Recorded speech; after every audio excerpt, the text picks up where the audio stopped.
नमस्कार. तुमच्या चॅनलमध्ये तुमचं स्वागत आहे. आज आपण बघणार आहोत की अखेर किती तारखेपर्यंत ₹2100 हप्ता हा पडणार आहे खात्यावरती लाडकी बहीण योजनेचा.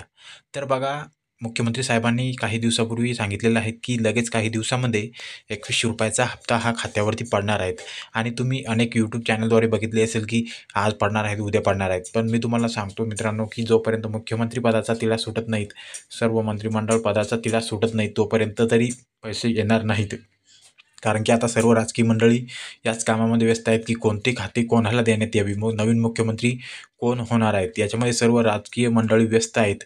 आणि जेव्हा नवीन मुख्यमंत्री शपथ घेईल आणि सर्व मंत्रिमंडळ शपथ घेईल, तर तेव्हा लगेच काही दिवसामध्येच ही तारीख येऊन जाईल की ह्या तारखेला ₹2100 हे खात्यावरती टाकायचे आहेत. बघा, याच्या अगोदर 5 हप्ते येऊन पडलेले आहेत. 7,500 हे 5 हप्त्याचे भेटलेले आहेत. तर काही ताईंना एकच हप्त्याचे भेटले, काही ताईंना 2 हप्त्याचे भेटले, काहींना 3 हप्त्याचे भेटले. तर त्यांचेसुद्धा डॉक्युमेंटमध्ये काही त्रुटी नसेल तर थेट सर्व पैसे येऊन जाणार आहेत.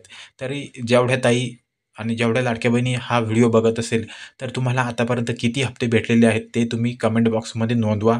तुम्हाला किती एकूण पैसे भेटलेले आहेत. म्हणजे आपल्याला एक अंदाज बांधता येईल की अजून अशा किती ताई लाडक्या बहिणी राहिलेल्या आहेत की त्यांना मागेपुढे हप्ते झालेले आहेत.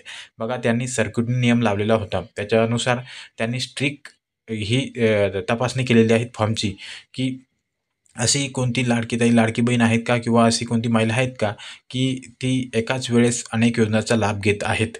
म्हणजे बघा, त्यांनी लाडकी बहीण योजना ही सुरू केली, तर त्याचं वय होतं किती अगोदर, की 60 वर्ष. नंतर त्यांनी 64 वर्ष केलं आणि 64 वर्षापर्यंत ही योजनेचा लाभ हा भेटलेला आहे. आणि पुढं 65 वर्षाच्या पुढं वयोवृद्ध पेन्शन सुरू होतं.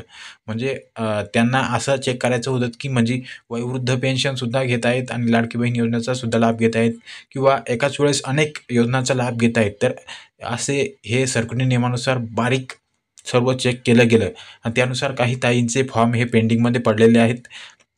त्यांची त्रुटी दाखवलेली आहेत.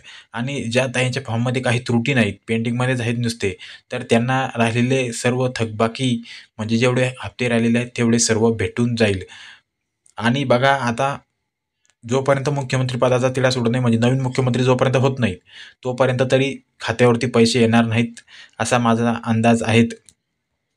तुम्ही बऱ्याच यूट्यूब चॅनलवरती बघितलं असेल की आज पडणार आहेत, उद्या पडणार आहेत. तर तुम्हाला सुद्धा माहीत आहेत की आता सर्व मंडळी एकाच कामात व्यस्त आहेत की मंत्रिमंडळाचे खाते वाटप कसे करायचे, काय करायचे, याच्याकडे सर्वांचं लक्ष आहे. तरी 10 एक दिवस तरी लागू शकतात की पहिला 6वा हप्ता पडण्यासाठी. अगोदर 5 हप्ते पडलेले आहेत. तर सर्व ताईंना आणि लाडक्या बहिणींना एकच विनंती आहे की तुम्ही चॅनलवरती पहिल्याच वेळा आला असाल तर चॅनलला सबस्क्राईब करून घ्या. आणि तुम्हाला आतापर्यंत किती हप्ते आलेले आहेत, किती पैसे आलेले आहेत, हे कमेंट बॉक्समध्ये तुम्ही कमेंट करा. व्हिडिओ शेवटपर्यंत बघितल्याबद्दल सर्व ताईंचे, सर्व बहिणींचे, सर्व दादांचे धन्यवाद. भेटूया पुढील व्हिडिओमध्ये.